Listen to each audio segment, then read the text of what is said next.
میرے پاکستانیوں، سب سے پہلے تو یوب کے اندر جو ہمارے فوجی شہید ہوئے اور جو زخمی ہوئے، میں ساری قوم کی طرف سے ان کے خاندانوں کو، ان کے بہن بھائی، رشتہ دار، بیوی، بچے، ماں باپ، ہم سب ساری قوم کی طرف سے آپ کے لیے دعا کرتے ہیں کہ اللہ آپ کو صبر دے اور آپ کو طاقت دے یہ مشکل وقت کا سامنا کرنے کے لیے۔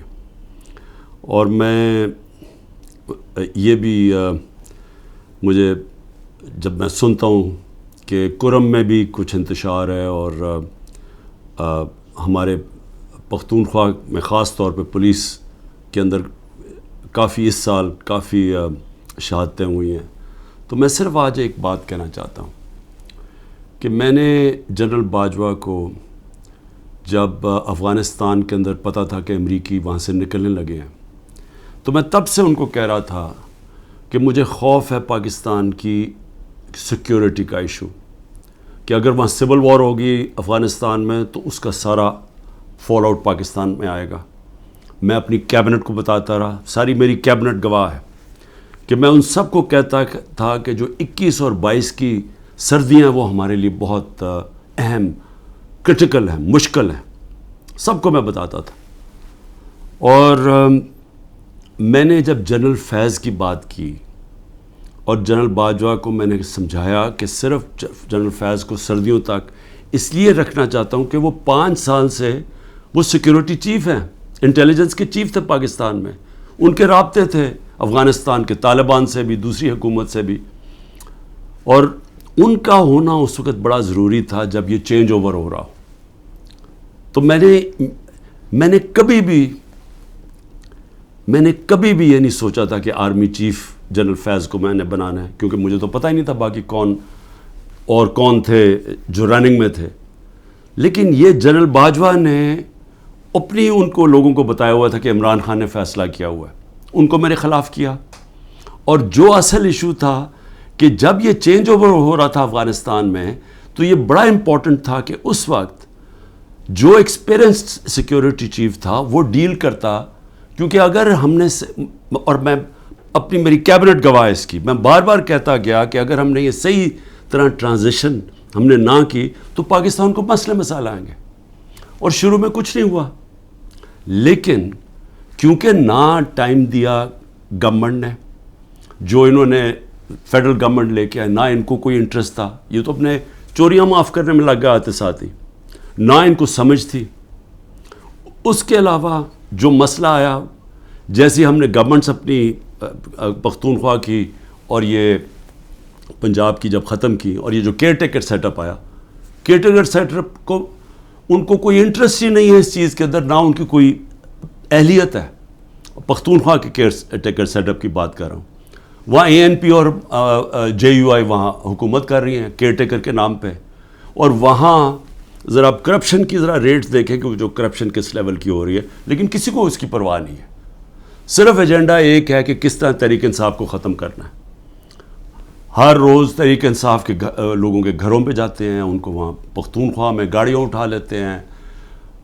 پختونخوا کے اندر جدھر خاص طور پہ کنزرویٹو ہیں لوگ، ادھر گھروں میں بھی گھسنا شروع ہو گئے ہیں، اور صرف کوشش ادھر بھی اور سارے پاکستان میں ہے کہ اس وقت تحریک انصاف کو کیسے ختم کرنا ہے۔ سارا انٹیلیجنس ایجنسیز کی کانسنٹریشن بجائے یہ کہ وہ دیکھیں کہ ملک کو سیکیورٹی دیں، جو کہ یہ پھیلتی جا رہی ہے، یہ جو دہشت گردی ہے، بجائے اس کے اوپر کانسنٹریٹ کریں، وہ ساری کانسنٹریشن ہے کہ اس پارٹی کو کیسے ختم کرنا ہے۔ الیکشن آ رہے ہیں، الیکشن سے پہلے پارٹی کو کیسے ختم کرنا ہے۔ میں آج اس لیے بھی آپ سے بات کرنا چاہتا تھا کہ مجھے عجیب سی خبریں آ رہی ہیں، جو لوگ جن کو اس وقت رکھا ہوا ہے جیلوں کے اندر، اب کیا کوشش کی جا رہی ہے، اپروورز ڈھونڈے جا رہے ہیں۔ ہمارے لیڈرشپ سے یا وہ لوگ جو پکڑے ہوئے ہیں ان سے اپروور کیا بن رہے ہیں، اپروور کا وعدہ معاف گواہ کیا ہے کہ جی یہ کہیں کہ یہ عمران خان کے کہنے کے اوپر ہم نے یہ کور کمانڈر کے گھر میں حملہ کیا، اور وہاں جا کے یہ بھی سننے ہیں، ذرا سنیں بات، کہ وہاں جو کاغذات جو سیکرٹ فائلز پڑی تھی ان کو کسی طرح آگ لگانی تھی یا کیا کرنا تھا۔ یہ عمران خان کہہ رہا ہے کہ فوجی انسٹالیشنز کے اوپر اٹیک کرو، اور ادھر پھر کوئی سیکرٹ فائلز، یہ بھی کہیں 164 کے بیان لکھوانے کی کوشش ہو رہی ہے ان لوگوں سے، میجسٹریٹ کے سامنے جا کے کہے کہ جی عمران خان نے مجھے بھیجا تھا وہاں، اور آگ بھی لگانے کو اور پھر وہ کوئی فائلیں بھی جلانے کو۔ اب میں جو یہ کرنے کی کوشش کر رہے ہیں، میرا آپ سے سوال ہے، پہلی چیز کہ کیا یہ پبلک مان جائے گی اس کو کہ عمران خان چاہے گا کہ فوجی نہتے شہریوں سے فوج کے اوپر اٹیک کروائے گا عمران خان؟ یا تو چلیں یہ کہنا بغاوت کا مطلب ہوتا ہے کہ بندوقوں سے اٹیک ہوتا ہے، سول وار میں دونوں طرف بندوقیں ہوتی ہیں، آپ سول وار کی بات کر رہے ہیں نا، بغاوت کیا؟ اپنی فوج کے خلاف اگر عمران خان کرے گا تو وہ کوئی عورتیں جن کو پکڑا ہوا ہے، کیا وہ عورتیں جائیں گی وہاں، اور وہاں نوجوان جائیں گے جن کے پاس کوئی ہتھیار نہیں ہوں گے، وہ جا کے اٹیک کریں گے فوج کو؟ کوئی یہ عقل ہے؟ یہ کیا یہ لوگ مان لیں گے یہ؟ اور پھر بیان یہ دے رہے ہیں کہ کوئی کاغذات وہاں، کوئی میں نے ملک کی سیکرٹس کے اوپر کوئی کچھ کرنا تھا، یعنی میں نے کوئی ان کی سیکرٹ فائلز کوئی جلانی تھی یا کیا کرنی تھی۔ عمران خان کا جینا مرنا پاکستان میں، اس کی کوئی باہر نہ پراپرٹیز ہے، نہ پیسہ ہے، نہ بینک اکاؤنٹس ہیں۔ کیا وہ جس ملک کے اندر جینا مرنا چاہے گا، وہ چاہے گا کہ اس ملک کی فوج تباہ ہو جائے؟ اور جب کہ اس کو پتہ ہے کہ ساتھ والا جو ہمارا ہمسایہ ہے، اس کے اندر جو RSS کی آئیڈیالوجی ہے، جو ان کا نظریہ ہے، وہ پاکستان کو تسلیم ہی نہیں کرتے۔ وہ جو مسلمانوں پہ ظلم کر رہے ہیں وہاں ہندوستان میں، تو ان کی تو پوری آئیڈیالوجی ہے اس چیز پہ، وہ تو پیچھے دیکھتے ہیں کہ جب سے مسلمان آئے ہماری ہندوستان کی تباہی ہوئی ہے، وہ تو ہمیں سارا ذمہ دار، ہر بری چیز کا ذمہ دار وہ مسلمانوں کو اور پھر پاکستانیوں کو ٹھہراتے ہیں۔ تو کیا عمران خان جو ایک آزاد انسان ہے، وہ چاہے گا کہ اپنی فوج کمزور ہو جائے؟ اور فوج کمزور ہونے کا مطلب کہ ملک پھر ٹوٹ جائے، کیونکہ اتنا بڑا جو ہمارا ہمسایہ جو مضبوط ہوتا جا رہا ہے، تو ان کے تو آپ تھنک ٹینکس میں دیکھیں، ان کے تو تھنک ٹینک کہتے ہیں کہ پاکستان کو 3 حصے میں کر دو۔ پہلے تو یہ جو 164 کا بیان ہے، یہ اگر لکھوا بھی لیں گے لوگوں سے، کیا یہ قوم مان جائے گی؟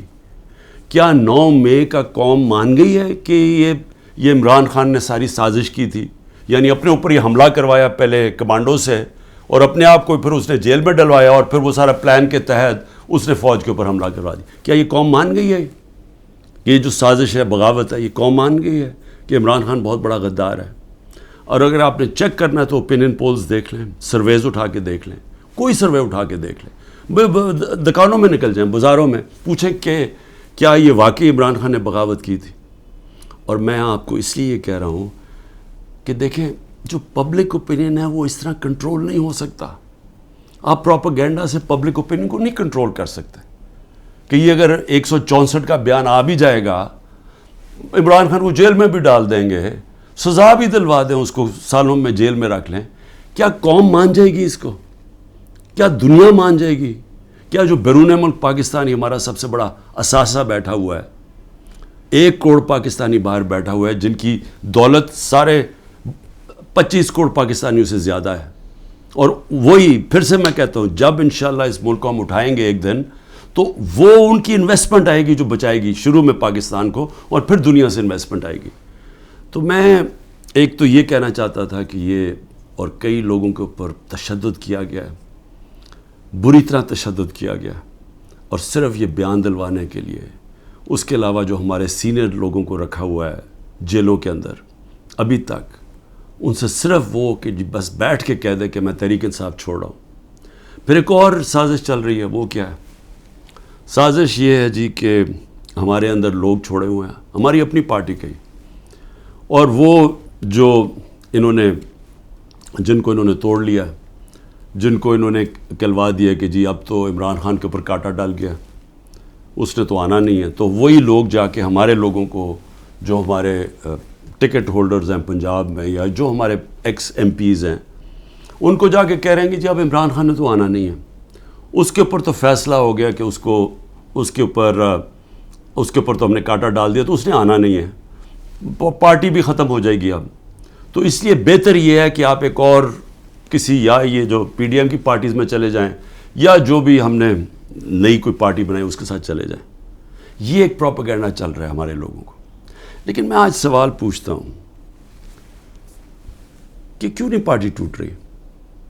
کیوں نہیں وہ لوگ جن کے گھروں پہ حملے ہو رہے ہیں، ان کے بیوی بچوں کے اوپر حملے، ان کو بھی نہیں بخش رہے، ان کے بہنیں، ان کے رشتہ دار، ان کے بزنسز، ان کو نہیں بخشا جا رہا؟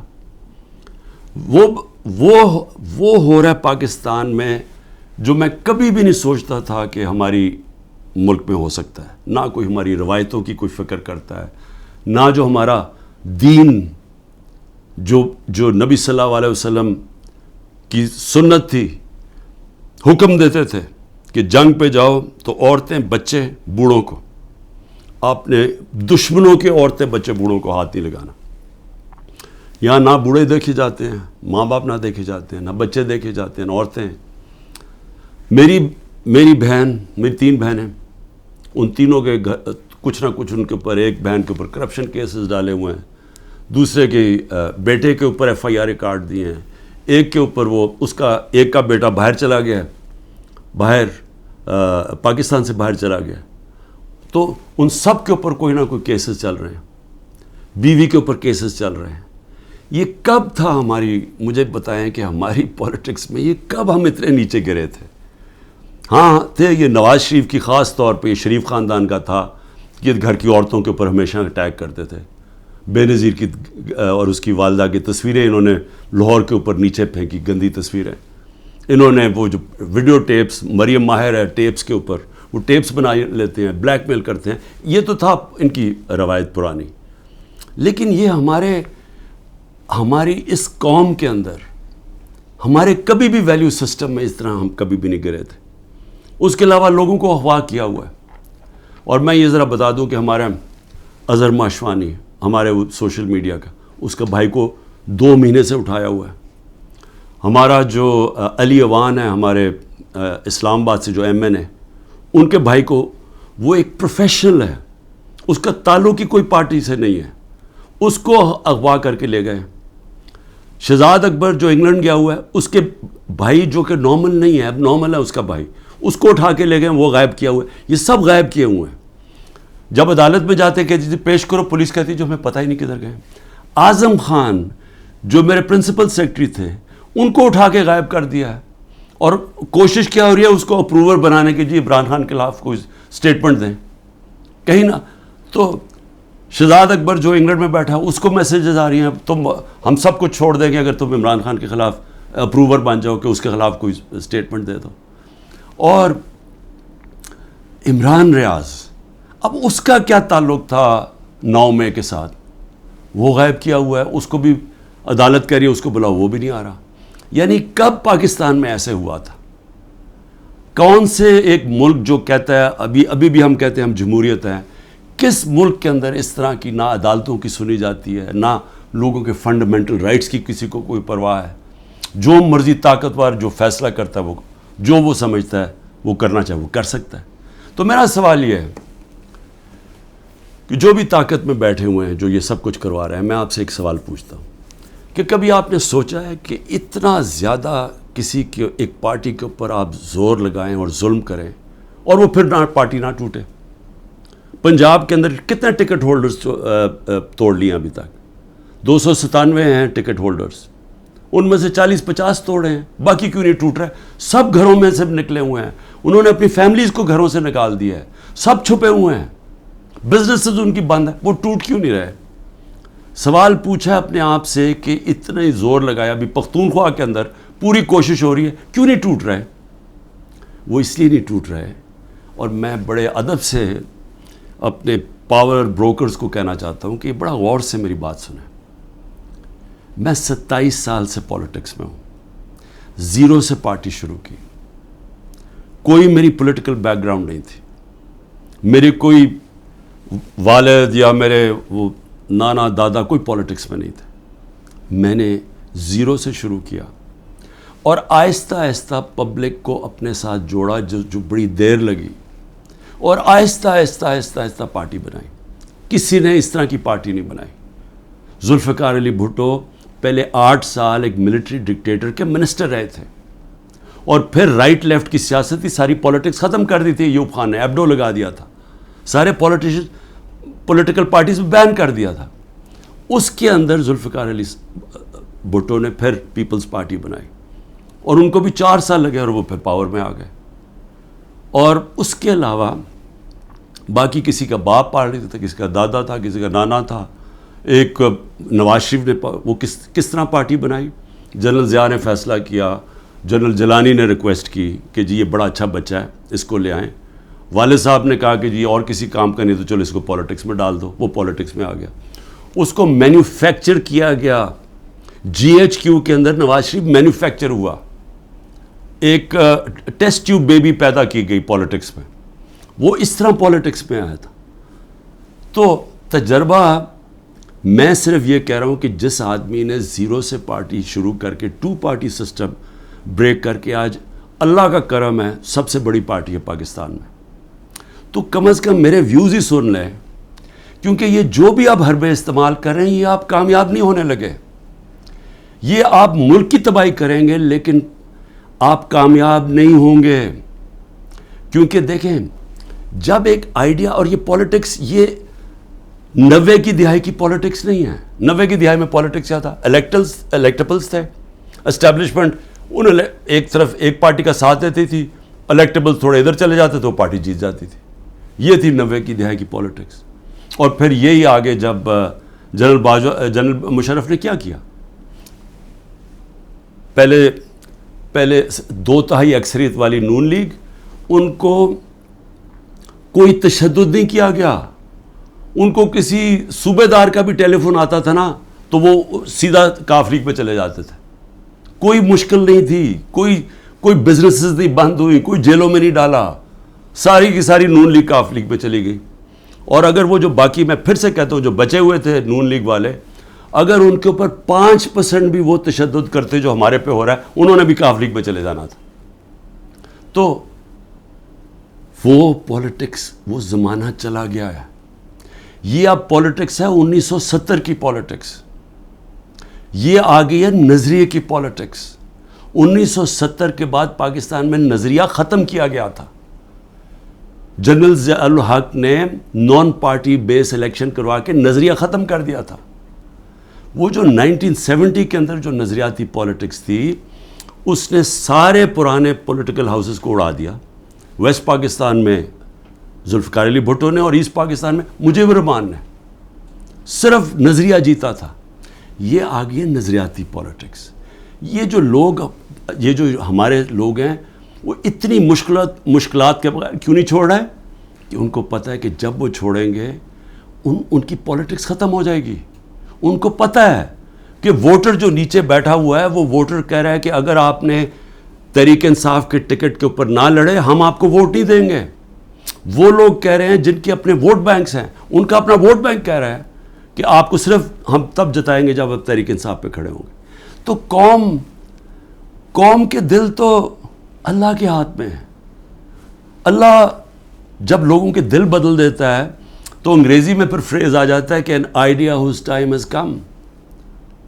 No number of armies can destroy an idea whose time has come. جتنی مرضی فوجیں ہوں، وہ جب ایک نظریے کا وقت جو اللہ ڈالتا ہے دلوں میں، جب وہ آ جاتا ہے آپ کچھ نہیں کر سکتے. آپ جو بھی کریں گے وہ بیک فائر کرے گا. 14 مہینے سے کوشش کیا جا رہا ہے کہ نظریہ کو ختم کرنے کا، اور 14 مہینے سے کوئی سروے کروا لیں، آپ کو بار بار ایک ہی رزلٹ آئے گا کہ لوگ اور زیادہ تحریک انصاف کے ساتھ آ گئے. اس لیے میری ریکویسٹ یہ ہے کہ یہ پولیٹیکل انجینئر سے ملک کو تباہ کر رہے ہیں.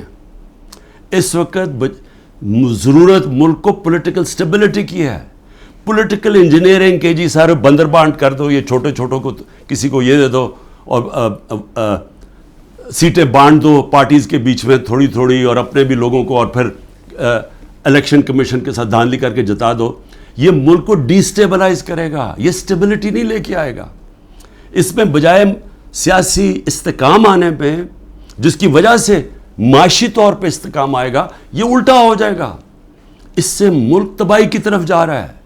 اور میں وہ پاکستانی ہوں، پھر سے میں ریپیٹ کرتا ہوں، میں نے یہ ملک کے چھوڑ کے نہیں جانا. میں نے اس ملک کے ساتھ یا اوپر جاؤں گا یا نیچے جاؤں گا.